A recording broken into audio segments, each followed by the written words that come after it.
Tub Talks with Damon. My very special guest in the tub is my friend, activist, inspiration, amazing, amazing human being, and fabulous New Yorker Lee Rains. Author. Did I say author? Playwright? I am a sort of actor, playwright, yes. Everything. This man does everything, and we're going to talk about it in the tub. This is actually the very beginning of season 4. Oh, happy season 4. Thank you. It is a time of celebration. I'm so glad you're here, and I can't wait to talk about what you're celebrating and what brings you to New York right now. But before I ask you that, Lee, I want to ask you, what do you like most about your body? I've been thinking about this because I think I like my back. Yeah. best. What do you like? But I like my torso. What do you like about your back? I like the musculature. It's a strong back, and I've had massage therapists compliment me on my back. Ooh, that's so that might be why. Yeah. It was a fantastic thing that I still remember to this day. He said your back should be a painting. Ooh. So I've locked onto that. That's But very I like nice. my whole body. Yes. What else do you like? I love hearing what people like about their bodies. I like my torso. Uh-huh. I like my torso. I like the things that are banged up about it at this point. I have a pacemaker. Yes. I have a missing toe from cancer. Uh-huh. I have a huge scar across here from the cancer where they gutted me like a, flounder. Yes. So, and I like all of those things. I like my scars. I love hearing that because I think for a lot of people, their battle wounds, their scars are often, they're conditioned to believe those are a source of shame or embarrassment. Yeah. And somebody can just wear them proud and say, yeah, this actually means that I'm still fucking here. Right, it means you survived something. You survived, the term you use is you survived my trifecta. The trifecta! I survived HIV 35 years and cancer, stage 3 in my toe and in my abdomen, and a complete heart block. So that's my trifecta. All narrow escapes, all miracles. The word miracle keeps popping up lately that I thought was this cheesy, stupid word, and it's not. It's miraculous, It can mean a lot of things, yeah. but it is really a testament to you and to science and medicine that you have been here and survived the trifecta. It sounds like all close calls, all things that could have messed with or ended your life early. Right, and all thanks to New York. Yeah. I mean, if I had not been in New York, I don't think any of them, Wow. And instead, now people are going to watch this all year round, but while we're sitting here recording this, we are about to celebrate turning 70! I'm turning 70 years old. Happy birthday! I'm very excited. I like my birthdays. Every birthday is a blessing, especially 70, because I don't know when this started, but I always wanted to be able to say I've lived half my life with HIV. So this year is 35. It took me a long time. I was 35 when I got tested, so I can say half my life. Amazing. Sounds so dramatic. So 35 years of HIV, 70 years of life. Yes. And so now HIV has been living with you for half 50%. Half my damn life. And in order to celebrate, I'm throwing a party, a benefit. Yes. Yes. It's called I'm 70 Girls 70. If you're on your Candor Net musical, obscure Candor Net musicals, there's a musical called 70 Girls 70. Oh, actually, where everyone in the cast was over. They were all older. Ooh. And it's one of their lesser musicals, but they had trouble because the people were old. They took it on the road and they kept losing cast members. So it's not revived very often. Ballroom was a big deal because everyone was over 40, but Candor Net had been there first. I used to live in Palm Springs, California, and we had there was this yearly show called The Follies. And The Follies was actors and dancers only over the age of 60. Okay. So that was a celebration of just people doing amazing splits and flips over 60. But the host had this terrible joke. His name was Riff Markowitz, and he'd say, we lost one of our cast members this year. And everybody would be like, oh. And he's like, oh no, she's fine. We lost her. We don't know where she is. If you've seen her, let us know. But she's, we lost her. Anyways. No, well, speaking of which, I can still cartwheel into the splits. Woo! And I wish we could show that. I joined, during COVID, I joined a senior citizen dance team called the Pacemakers. So I did 2 years, and it was, a blast. If you've ever been to a Brooklyn Cyclones game on Pride Night, it is one of the best events in New York City. And the Brooklyn Cyclones, it's very gay. You go to Coney Island, you're watching the lights come up. It's cool in the summer. There's a breeze, the salt air. Luna Park is lighting up. You don't even need baseball because it's a beautiful, magical experience. But Pride Night, it's like so cool. Everyone is into it. They all love the Pacemakers because they're a regular act, and it was just the most fun I've had in dancing, long time. So jumping. Dancing, singing, I still do it even without a toe, yeah. And that's why I gave it up. It was like a little much because I was throwing myself into it. And the commute, I live partly in Philadelphia, so that came. But I was doing a lot. I was tutoring 2 times a week. I was working with Write It Out, a writing group we'll talk about. But it was 3 things. It was just too much. I had to cut back. Wow. At 69. When did you lose your toe? I lost my toe in 2005. Okay. And there was a little, don't ignore anything in your body. Mm-hmm. It looked like a little bruise at the base of my toenail. Mm-hmm. And we thought it was it looks like other thing, like a bruise, and we found out it was squamous, and they cut it out, and then it came back as squamous again, then they cut it out, and it was all clear, and then suddenly it was stage 3, so. But luckily, I'd done my homework, I've talked to surgeons, I knew I've researched everything. I was in New York, where the top doctors are, and, I was ready to go, And you also mentioned a heart blockage. Yes. Can we talk about that? Yes, that was, I collapsed on the corner of 14th Street and 3rd Avenue. Oh, me.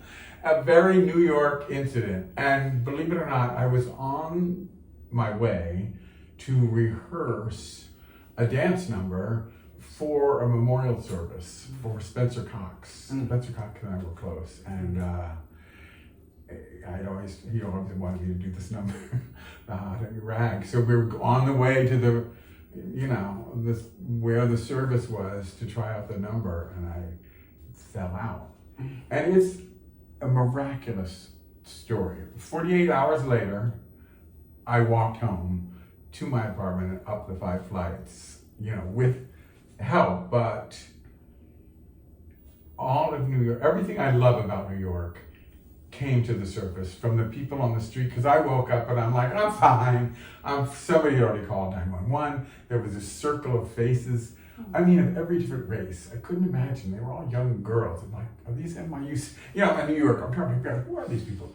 And they were so comforting.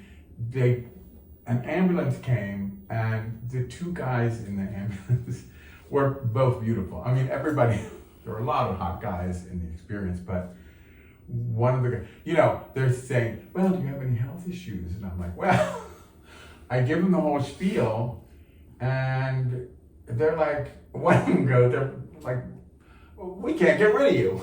It was a very Brooklyn kind of reaction. And while the other guy was up at the front, the other one came back to me and he sat next to me, and he says, my best friend just found out he's HIV positive. And his heart was breaking, and we just sat and had this conversation about doctors and what we should do. I'm like giving him all the advice I can on this trip.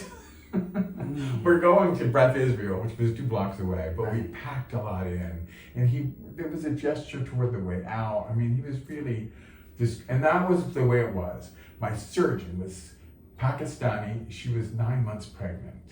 The people did it was the mosaic that you imagine the best of New York being. And they were all there. I was even this is a long story, but they put a temporary pacemaker because my heart was just not even beating. So they put a temporary pacemaker through my groin, the fastest way to my heart. And then as they held me over to put the real one in, I was kind of awake and kind of drowsy, but pale, because they're pushing me up, taking up elevators and down hallways, and then I'm going around and I see signs that say Silver Building, which is one of the buildings in the hospital. And I'm like, oh my God, we're going to the Silver Building. Well, I had a history of great karma because I worked for Time Incorporated, magazine company. And when you work there, they give you all the magazines. So I had, Time and People and all these magazines every week, every few weeks. And so I would take, it was the beginning of the AIDS crisis, so I would take him to what was not the AIDS ward, it was the in long-term care, which was basically, but I would take them. I was the magazine guy for years. Wow. I would take this cart around of magazines. So I'm like, they're taking me to the building. It's the one place in New York where I, amassed, some karmic, good underpinnings, of infrastructure. So you knew that building well. So yeah, I knew I was going to be fine. When we started going to the Silver Building, I said, okay, this place is going to save my life. Wow. And it did. And we were in the building. I could see my apartment from my hospital room. It's just on 13th Street. Right. So I could look at it and see, it was a miraculous thing.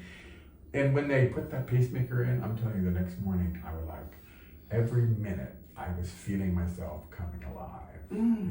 If you considering getting a pacemaker, don't hesitate. I love my pacemaker. I've had it, over 10 years, so I've had the battery replaced. I was going to say how you had to have that. My pacemaker.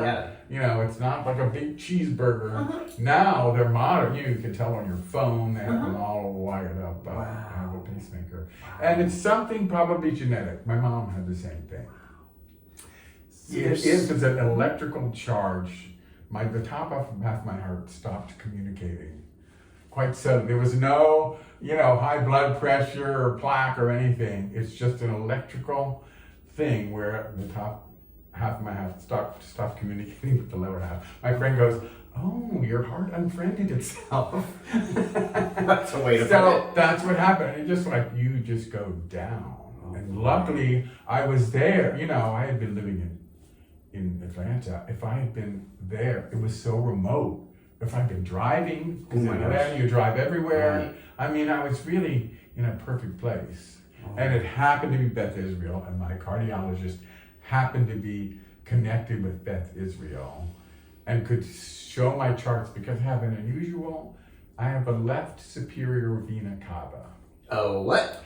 Everyone has a right superior vena cava. People in the womb, you have a right and a left.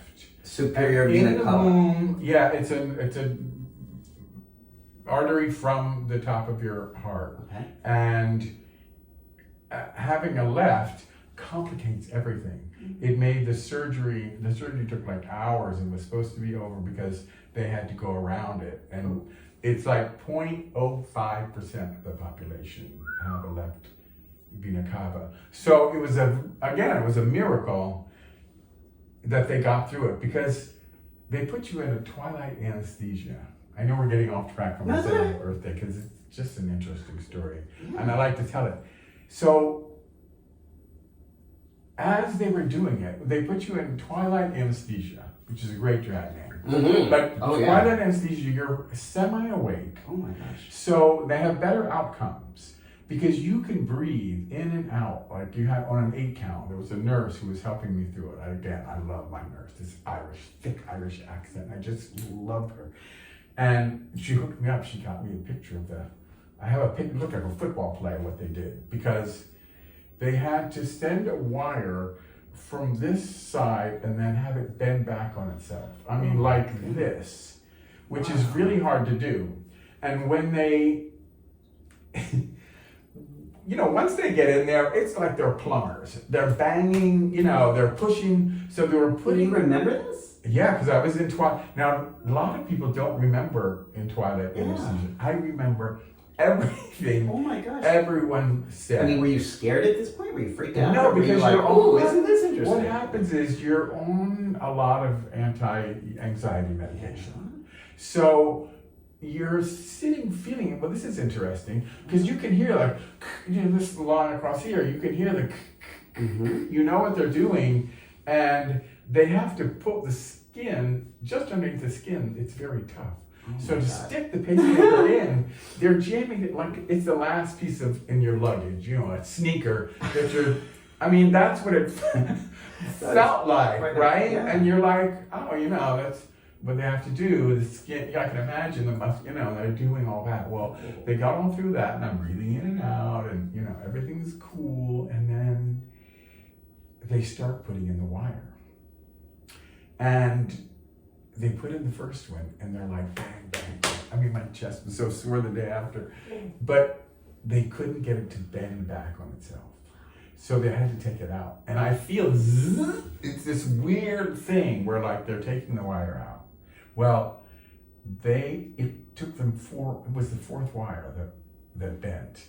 And I'm feeling it go in and pound, pound, pound, and I'm getting frustrated, and them and they're telling me, we need a different grade of wire that can bend back on itself, and I'm like, are they having to do MacGyver and go into the lighting equipment to get these wires? Because I was getting nervous. And the anti-anxiety medication, we were supposed to take an hour, now we're in like 2.5, oh my God. I'm starting to get nervous, and I'm starting to get flashes.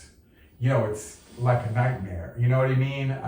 Things are not so casual anymore, and I know I'm having to keep it together and hold it, and I'm imagining my mom, I'm getting flashes of her putting down a phone. You know what I mean? I'm getting flashes of my friend, my husband Drew, and my best friend Jeff were out there, and I just them in a darkened hallway talking to a doctor. I'm seeing this future of this tragic thing of them saying the phrase complications during surgery, the phrases they always use. And I was really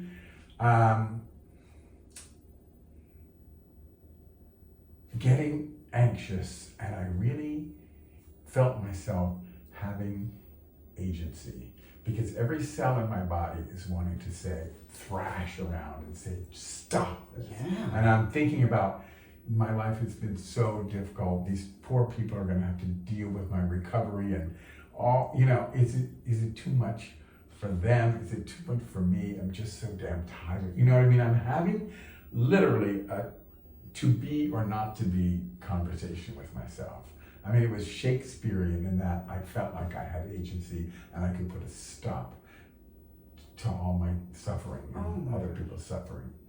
And I really felt like, and then things flashed like the EMT worker, I would see his face, and I would see Spencer Cox's face, and an image of, at the end of, and I can remember the movie, the war movie, All's Quiet on the Western Front, the last credits, and it's tragic, it's just this tragic anti-war movie, and the end of it, it's you see soldiers marching across the screen, and you see the credits, but they're marched like ghosts, and they just keep marching across the screen, and it was like people I'd lost to AIDS. I saw these soldiers going across, and I'm like, I have to keep it together. I have to keep it together for Spencer. I cannot let go. Just wow. I can't. It was. Would you describe this as like an out-of-body experience? Were you seeing your mother and seeing your partner? I was having, because up to then, I've been watching the nurse and getting a kick out of her and listening to the doctors, but I heard them as each wire came through, getting more and more intense. I knew they were starting to freak out, and I didn't know how many wire options there were or what they would do, or, and so these projections of my mom, and it was like flash. It was like in a nightmare where these scenes jam across the surface. And then things started to, once I made the decision, once I started saying, Spencer, you know what I mean? I started thinking about them. I calmed myself down. But yeah, they were like, after it was over, and the doctors were like, we've read about these. We've never actually been in, a situation with a left superior vena cava. Whoa. And even now the pacemaker people, when they fix things, the pacemaker nerds are like, look at this, look how it does that. And even one guy was doing an EKG, and he was like, see how this works? If I come out from here, you can see this, and if you don't, the nerdy people were very interested in coming to grips with a real live left superior vena cava. My goodness. Have you tried the vena cava? Wow. I was like, it sounded like an an Italian with appetizer. So all that to say, there's a lot to celebrate. Yeah. When we talk about turning 70, we're not just saying, oh, this, happened. This really has been a lot of, resilience, is that a good word? Or a lot of, you've endured a lot of this trifucta. Yeah. Trifucta is a funny word, but it's miracles. Wow. And I had agents, I was part of it. I'm proud of myself. I'm proud of my doctors. I'm proud of. Do you feel like that decision on the table made a difference? Your decision not to go with the soldiers, not to go with Spencer, but to stay here. Yeah. And I might have said that wrong. When I saw Spencer, they were urging me on. Okay. You know what I mean? When I saw those soldiers, they were urging you to stay here. Yeah. Okay. Yeah. To live. I knew they would not. I knew they would disapprove, and it would not be a good thing. They were not welcoming They were you not calling into me. the light. They were like, "Girl, you ain't coming to this party yet." Yeah, and I've always had a war. They say veterans and survivors, and there's a lot of, we don't have the language for what HIV survival is really. So we use words like, and we survive, we veteran, we say all these things, but we really don't have the vocabulary. But I do understand the war image. I've always felt like I was on, a World War II movie on Omaha Beach, you know what I mean? Scrambling across, with bullets going through, and with my buddies taking a grenade out of their pocket, you know what I mean? Or something, you know what I mean? They were giving me information, all these people, because I was alert to it all. Being an ACT UP, I knew I needed all this information, you know what I mean? I needed to go to these groups, and I needed to be there when people passed. I needed to experience all that. I needed to be part of the memorial service, and I knew I was gathering information for myself. And I'm still scrambling across that beach. I haven't made it to the top of whatever cliff we have to get to, but it is an image that I really feel myself. And part of it is trying to stay under the bullets. In some ways, I want to stay under the radar. So, here I am. Yeah. And are you still feeling like you're in that war today? I think it's a war.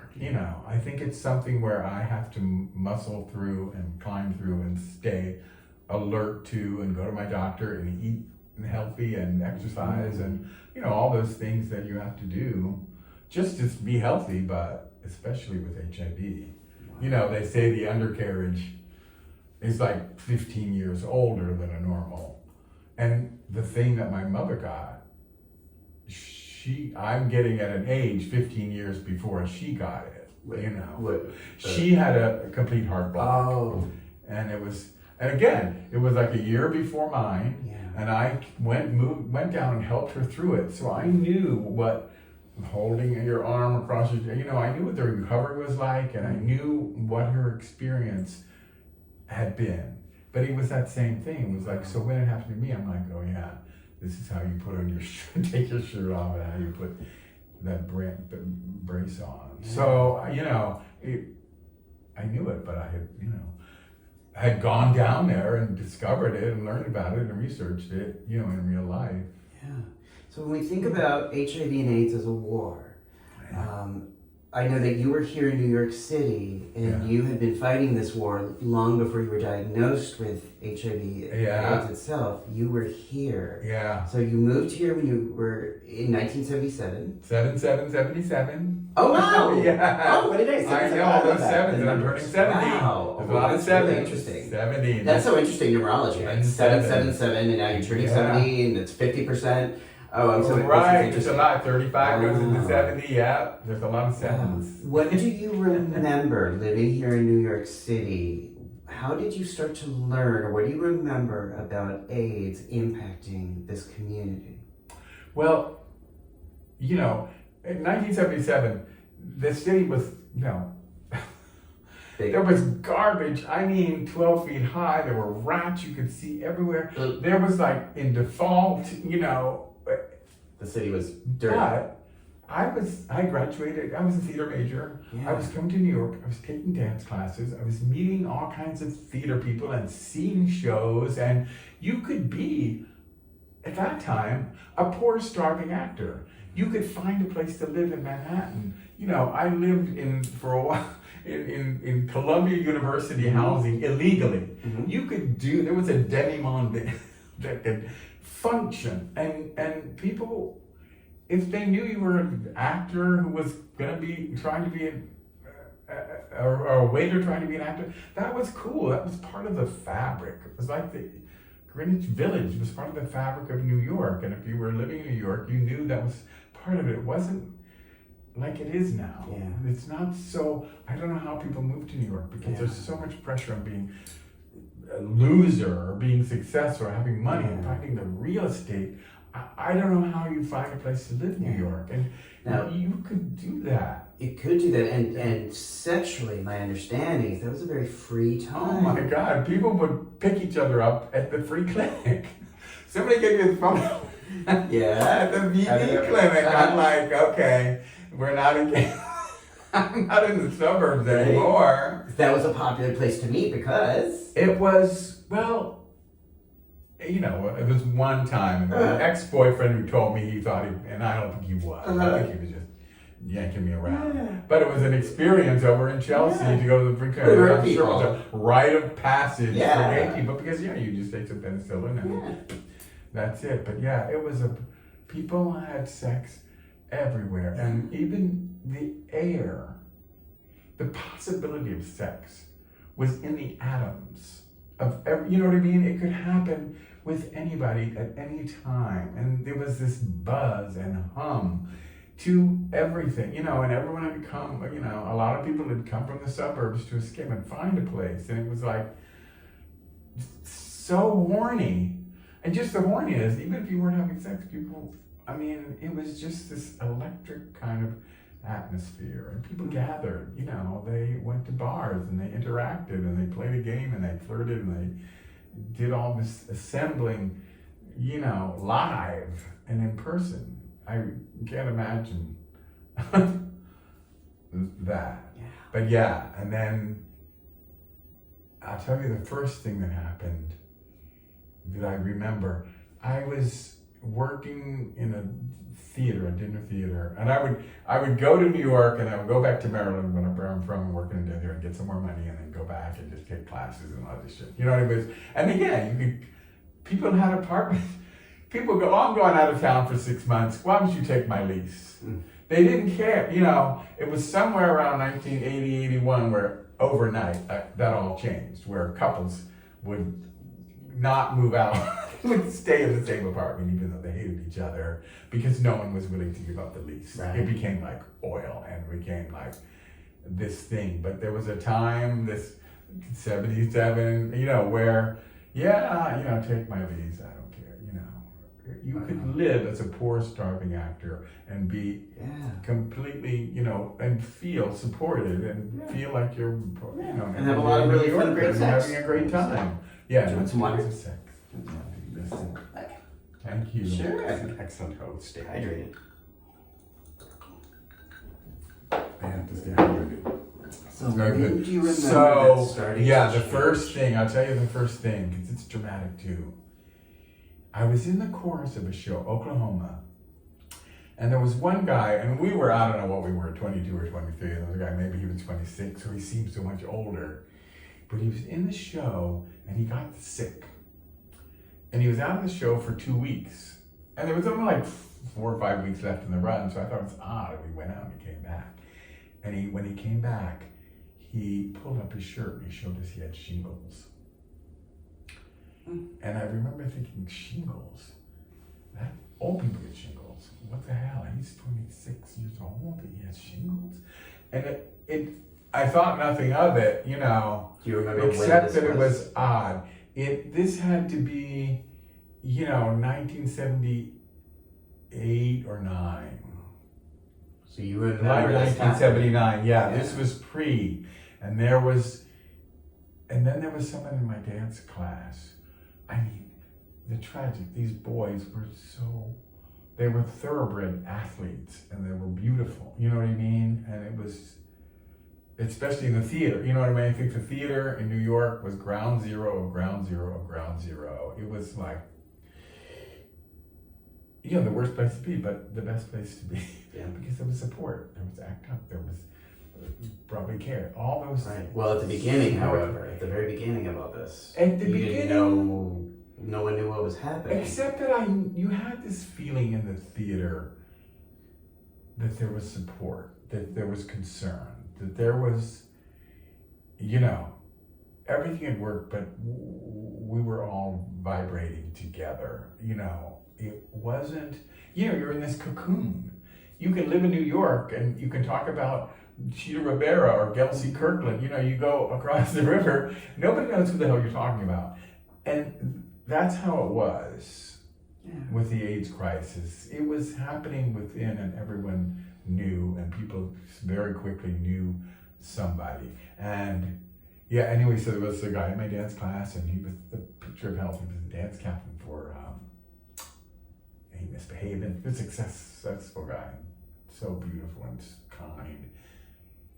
Well, he got pneumonia, and it was the thing where he went and had pneumonia, and then he came back, and he got it again, worse. It was this trajectory of like kind of 3 or 4 bouts of pneumonia. And at that time, they weren't giving people, the normal medications for pneumonia, which could have kept people alive. ACT UP had to explain. Mm-hmm. Well, again, what I'm thinking, so it sounds like this was before the before the article, and then before the articles came out in July of '81. Yeah, this was well these known. all happened before the article, so right. There were things where, in hindsight, I'm like, okay, that was probably my first experience of something like AIDS, and that was my second experience, and then there was a lag time, because everybody immediately went to, I'm not that big a slut, because the article said something like 100 partners a week or something crazy. Right. So we're all like, oh, thank God. Right. If the original newspaper articles that started covering AIDS in 1981 really focused on people who were reporting having. And I remember, here's how small a town it is. My friend Danny Rounds used to clean an apartment for a Hollywood director. I won't say his name, but it was this beautiful penthouse apartment. And he was in California a lot. So Danny would invite people over and we'd smoke pot and hang out on the terrace. And they had a greenhouse. I mean, it was spectacular. We kept it nice, but and I guess the doorman knew what was happening because we did it well. There were like 5 of us gathered there, and my friend Marvin Feldman, who was Danny's best friend, came in, and he said, "Have you guys seen this?" And he's like, he reads the article, and we read it like we're reading tea leaves. We're reading it out loud together, wisecracking and commenting on the article. And Marvin said, my friend Cleve says the doctors in San Francisco are saying this, because Marvin was Cleve Jones' best friend, and he was the first. Cleve started the Memorial Quilt with Marvin as the first. So, he knew a celebrity, but we lost Danny, we lost Marvin, I was HIV positive, and there were. Right.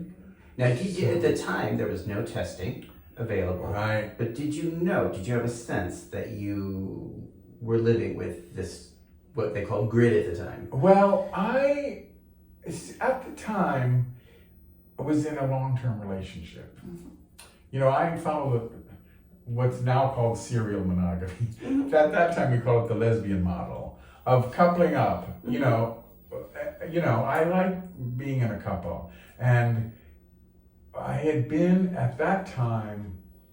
I think we've been together since 1981. So now we're talking, and as the years tick by, I'm like, it's been 5 years, 6 years. If I was sick, within 6 years, there would have been some kind of symptom, right? So I'm telling myself, this all happened before, because both of us are perfectly healthy, right? So throughout the 80s, you weren't symptomatic. So I was not symptomatic, and there were all these, ACT UP didn't take a stance on testing, because there was an argument that even taking the test could, red flag you on insurance with your job. And I knew the monologue. If somebody asked me why I didn't get tested, I would spit them all, 1, 2, 3, 4, 5, and I knew it. And I remember my mom saying, well, she's Southern. She goes, I'm sure you know more about this than I do, but I think I would just want to know. Which is country wisdom. I mean, knowledge is power. We're shouting that in ACT UP meetings, and I'm like, knowing about it. And at the time, AZT was the only option, which aside from a lot of other stuff. So people may not know the history, but that was often detrimental, right? Well, let's say it was a lightning rod. Yeah. I took it. Okay. I was fine. My T cells went up. Before you were diagnosed throughout the 80s, you didn't have symptoms. You didn't have signs. Right. And then testing became available sometime in like 85. Yes. Okay. And I waited a while because I could tell myself we were okay, and we wanted to make the decision as a couple. And there were reasons people were hesitant for the reasons you described. Right. So there was a lot of reasons. Yeah. And the conversation around AZT was really volatile and unhealthy for people to make a decision about it. So how did you decide to get tested in 1989? Well, I remember inching toward it, you know what I mean? Because there were smarter people in ACT UP and treatment and data, and Jim Igo was one of them.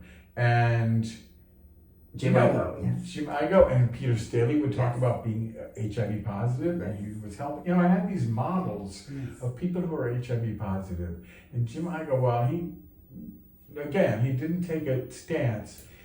He would talk about knowing your status, and then he sent me to a Project Inform. There was a Project Inform workshop class that he urged everyone to go to, and that's, I forget the guy's name who ran Project Inform, but he was, he just said, you want to find out when you're healthy. You don't want to collapse in an airport. I don't know if he'd used this phrase, but you know what I mean? So many people find out when they're too sick to really do anything about it. So the sooner you know, the more steps you can take to address your health, which is, that's the logical thing. I remember Jim Igo saying go to Project Inform, and I remember being in Project Inform meeting, which was the same, and it was ticking closer and closer to 12 o'clock, and that's it, and I had to say to my boyfriend, look, I know we want to make this decision together, but I can't wait anymore. I got to take this. So we both. Together. When you went in for testing, this was the first time? Oh, and did you have a sense that this would turn out positive? Well, I'm not going to mention his name. He's my best friend. But he went in first. And he came out and he was negative. He's still negative. So I waltzed in. I mean, I marched in thinking we have to be the same thing. We've been together at this time 8.5 years. Everything, there was no logical way to explain why one of us would be negative, and one would be positive. So I marched in. I remember listening to the guy, because I was expecting him to say, you're negative. And I had to stop and say, wait a minute, are you saying positive? I mean, I was that twisted up about it. Yeah. And I came down and sat next to Jeff, and it was a huge thing for this relationship, because I felt like I was 1,000 miles away from him. You know what I mean? So your partner tested negative, you tested positive. Okay. And I just couldn't, I don't know, I didn't, for him it was a terrible thing too.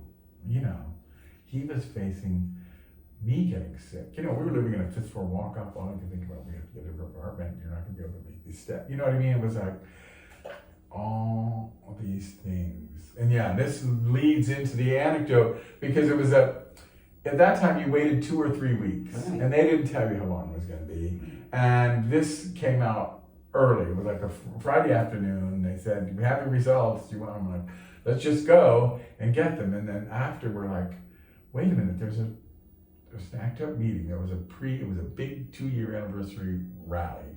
And Jeff and I had been using his name, had been in an affinity group. We decided what to wear. We thought out our strategy. We went to City Hall. We cased the joint. We had a whole plan that we've been planning for months. It's not like people would spontaneously get arrested. You know whether you're going to give your name. You have people on the outside. They have lists of your medication. It's pretty, well organized civil disobedience. Well, I'm like, well, we're supposed to go to the meeting. And Jeff is like, we don't have to do anything. We can get something to eat. We can go home. We can do that. I'm like, no, and this is the way I react. I go into sort of shock. I don't feel things emotionally and I muscle through when there's a tragedy, and hours later, or, I kind of come to grips with because I just want to get things fixed and muscle through. And so I went to the meeting, and in the meeting, and it's like a pep rally. All the affinity groups are giving speeches about what's going to happen tomorrow and why they're committed to this action, and the atmosphere is like a festival. It's like it's charged with excitement. Yeah, was this at the center? At the center. Yeah. Yeah, and I'm going through this. I'm starting to squirrel down and go, wait. What if something happens? I started immediately just to worry about my blood. I'm like, what if I get cut? I don't want my blood to get anything. I became obsessed with my blood. My first waking thought for 6 months was like, my blood is toxic. So blood became a thing, and that was part of it. And I started going, maybe I shouldn't go through with this. And I was sitting next to Patrick Moore, who's in our affinity group and funniest, greatest guy. He's running the Andy Warhol Museum now. He's really smart. And I told him, I said, I started coming out as HIV positive immediately. And I told Patrick, look, I'm HIV positive. I'm thinking maybe I shouldn't do this. What do I do? And I'm fretting. And he said, Lee, darling. He said, it really doesn't matter whether you get arrested tomorrow or not. He said, but eventually you're going to have to start living your life. I mean, this pearl of wisdom was put into my lap.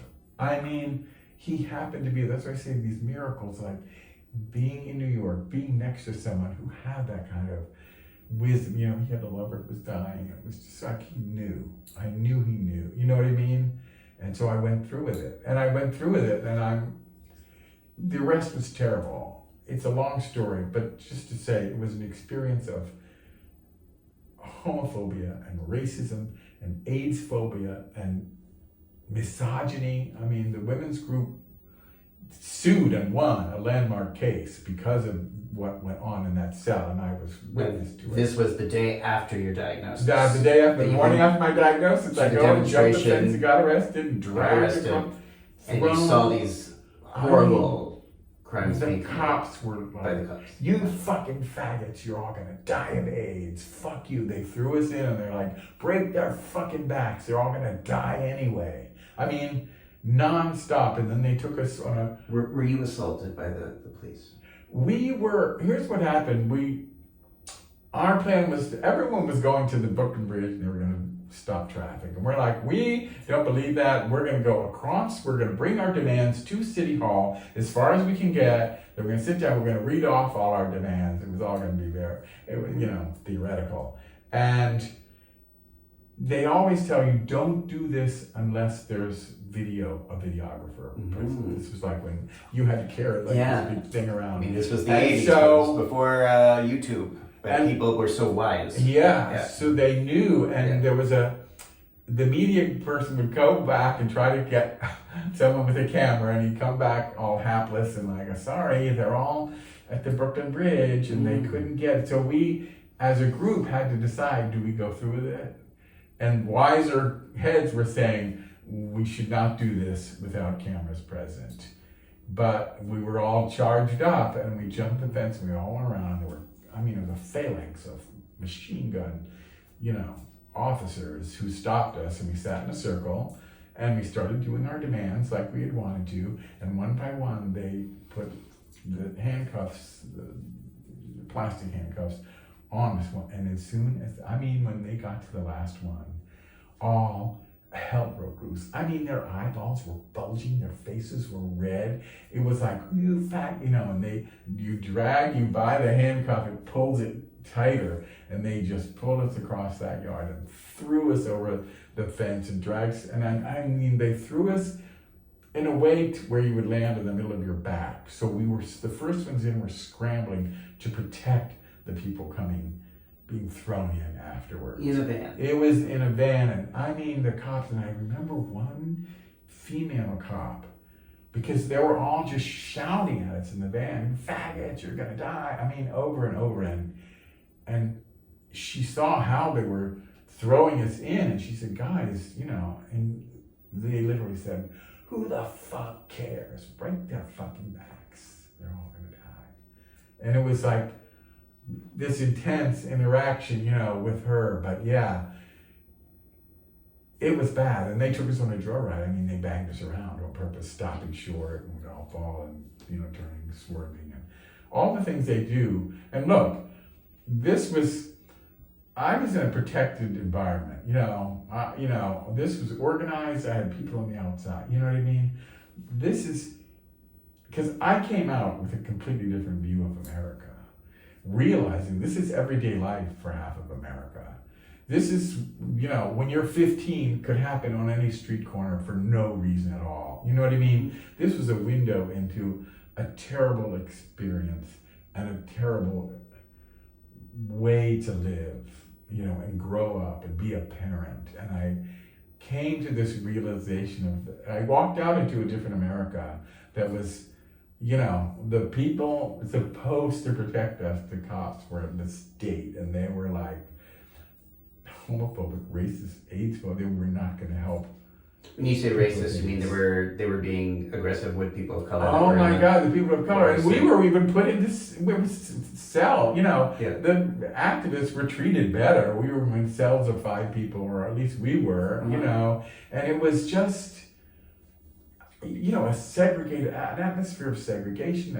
You just felt like all the bigotry and horrible things you think about the South or whatever, you know what I mean, are happening right here in New York City, this enlightened place. So yeah, I stumbled out, with a different view of the America and the world, but I also knew I had met this challenge.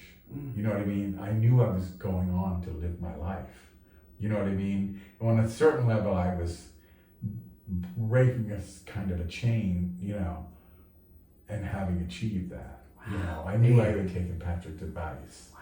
And all of this, although I have to attest. all of this was you did all of this passion was so that the reason you were there, the reason you were fighting, the reason you were getting arrested and abused this way was because... I joined ACT UP. I joined ACT UP, and I went into this meeting room by mistake. Yeah. I had gone, it was a comedy group, a gay comedy group, and at that time, the city had just bequeathed this building to the gay community. It was the center was this high school that was falling down. And it was this pouring rain, and my friend who took me said, you have to meet me in the front, please, you'll never find your way back there. It was like room 456, and you literally had to go through the front, and then you had to go outside, and then you had to go up some stairs, and then down. It was really this complicated thing. And the comedy thing was not for me, so I left it the first break. But I realized I'm trying to find my way out of here. I don't know the way in, and I'm on the way out. And I'm going up steps and down steps, and it's pouring rain. And the plaster, literally, there's plaster cracking. You're seeing this brick. It's becoming this horror movie.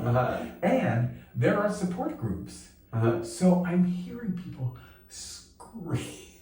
somebody screamed, because my mother is a fucking bitch. I mean, it was howls of pain, and but I'm like trying to get my way out of it. And this sounds so melodramatic. It's like I kept coming to this door.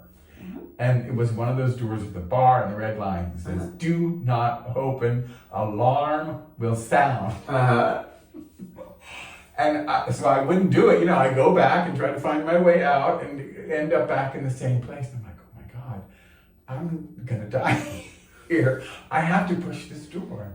I'm going to make the alarm sound. Otherwise, I just starve to death. Right. So I pushed the door. The alarm did not sound.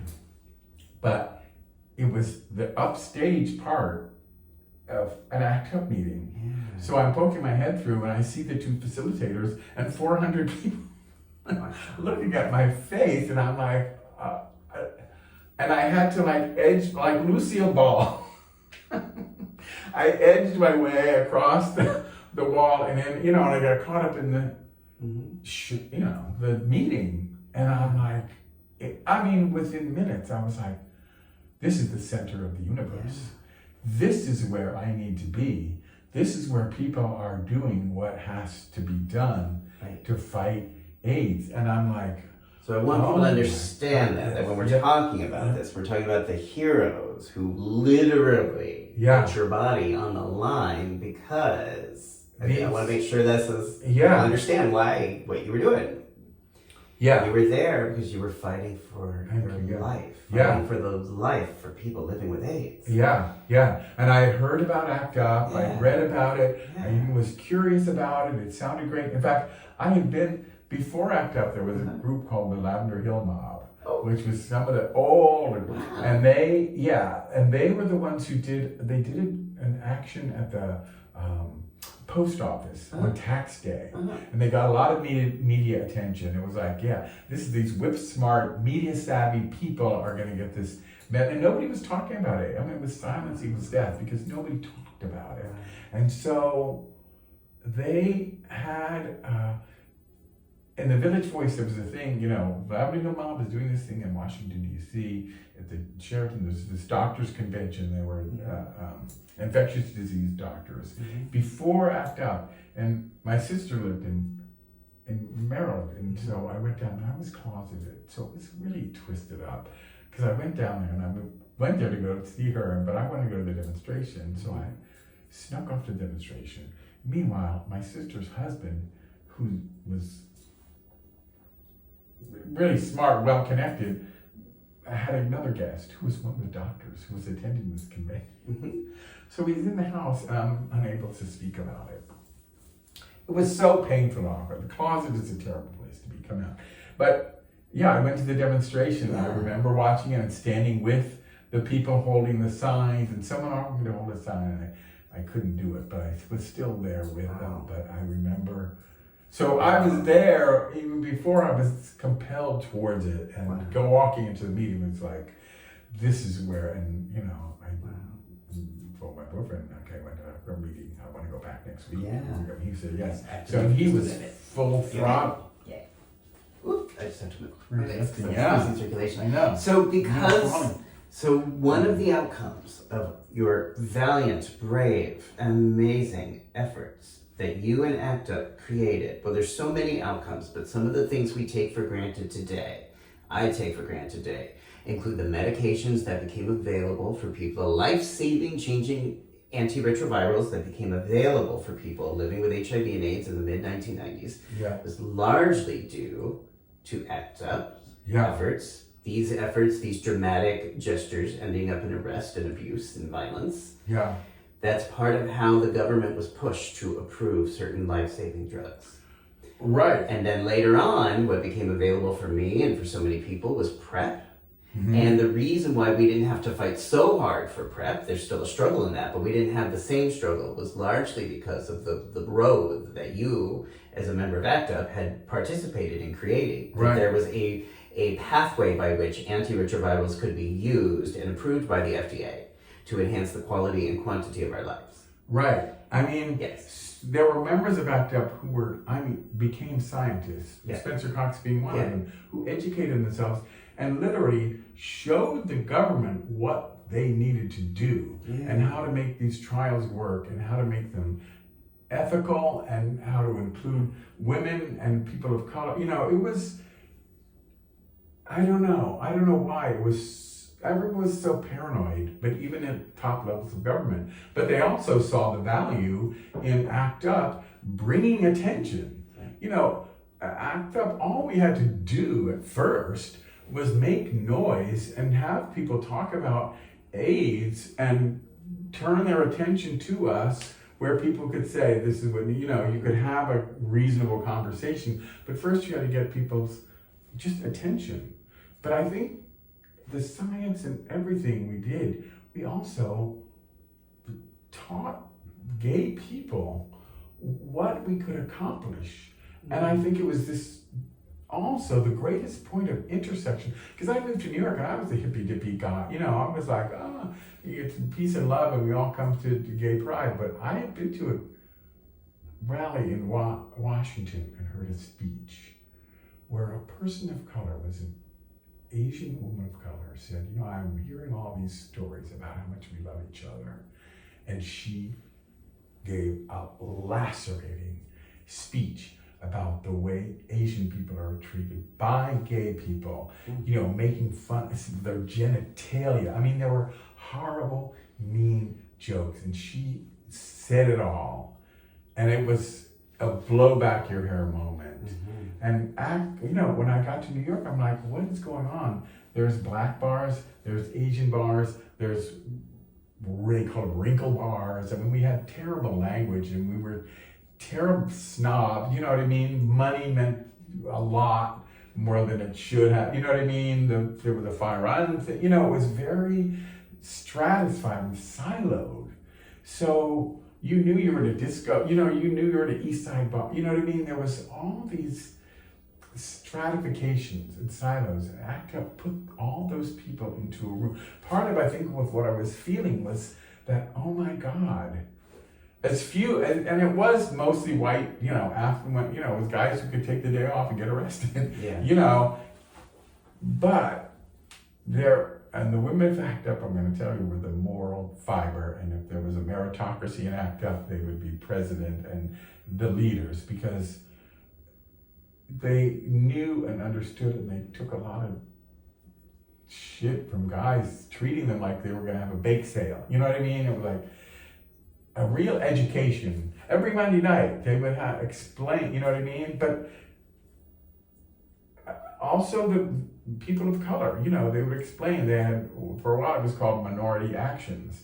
And they would explain to the people in the room, and it was a new group every Monday night, that the word minority itself in America, where majority rules, is demeaning. To say I'm a minority is, it is a word that people use against minority. You know what I mean? So all that education was happening, even though the numbers, the population of women to men or people of color to white men was not that great.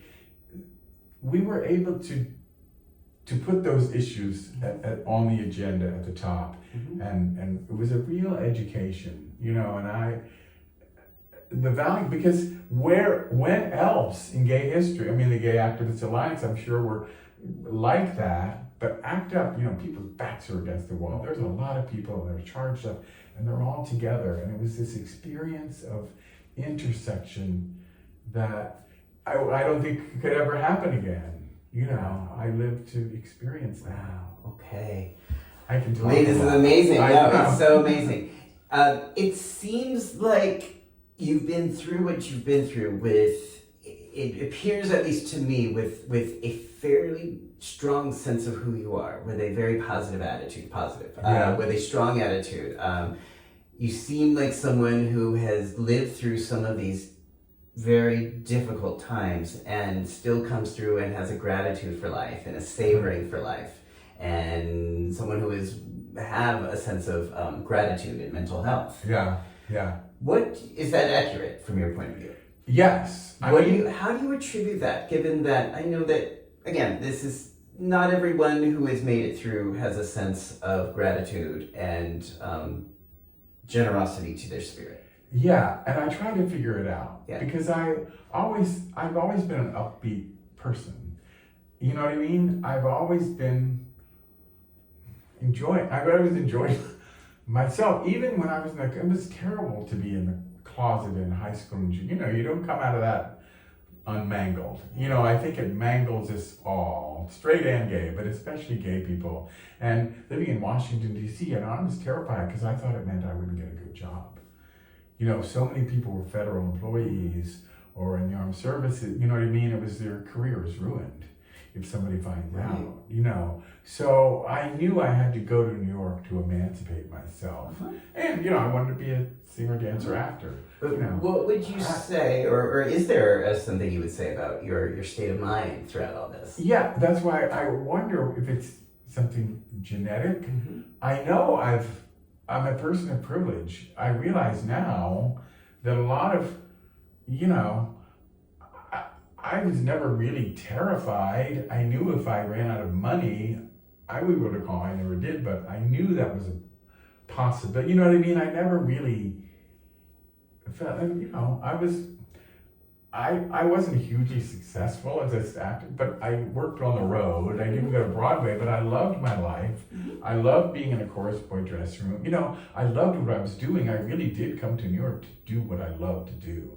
And, you know, it was hard scrabble and I had regular jobs, but I do it. And I'm still doing it. You know, I got my first playwriting commission at 66 years old. Wow. You know, I joined the senior citizen dance team. I'm working. You know, I got recently, my first legit acting gig.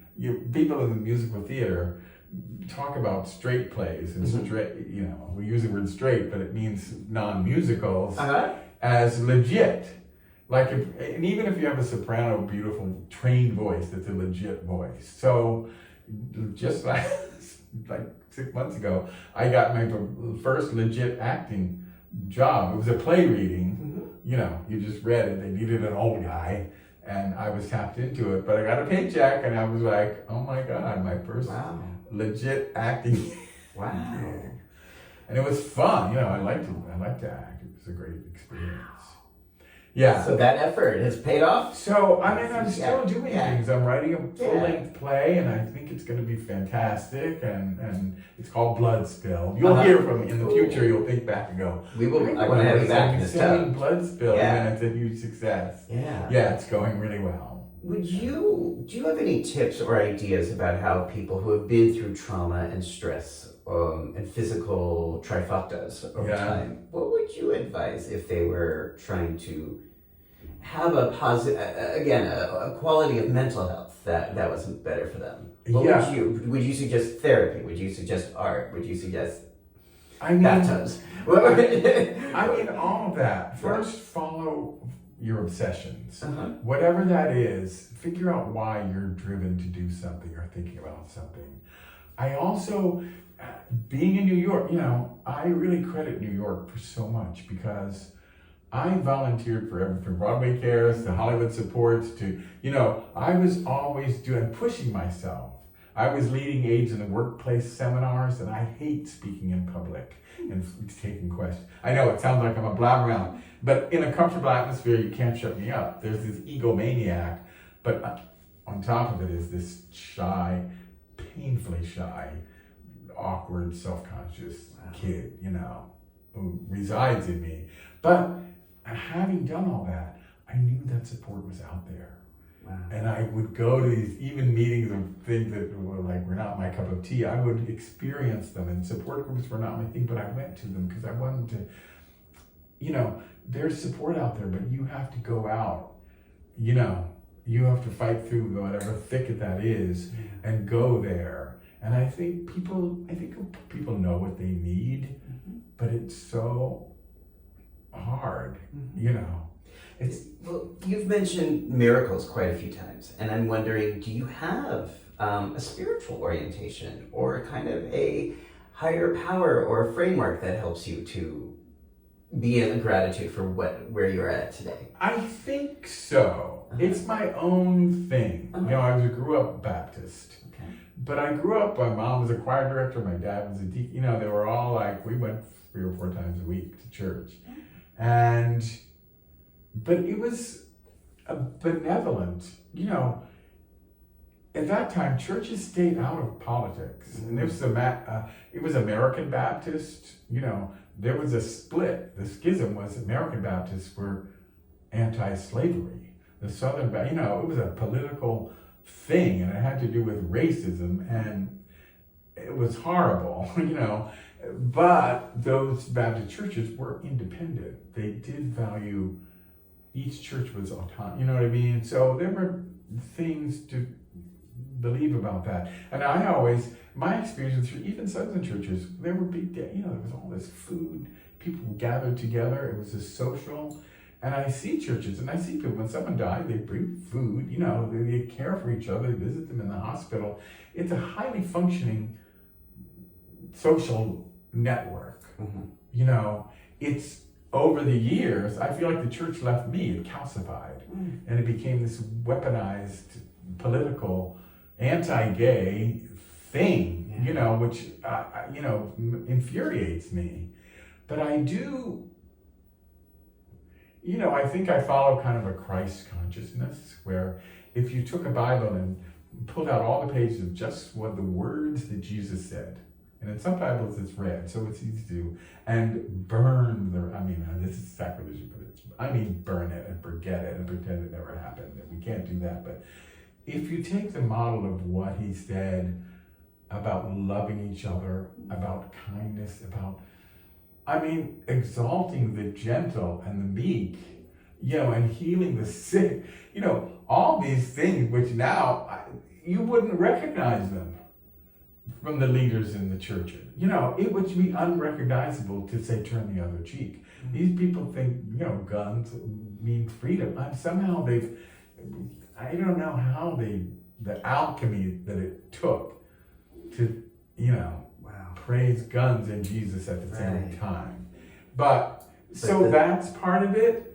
I also believe that and I don't know whether an intelligence guides the universe or people, it's like in the Bethesda statue, it's spoken of beautifully in Angels in America, but, that statue was groundbreaking because it literally brought healing water from the Croton Reservoir to New York, which every 20 years had cholera outbreaks, which is a horrible way to die. And the rich people would leave, get out of town, and they blamed poor people and immigrants for being dirty, you know what I mean? And it was horrible and classist and a terrible thing to go through every 20 years in the city. And they built these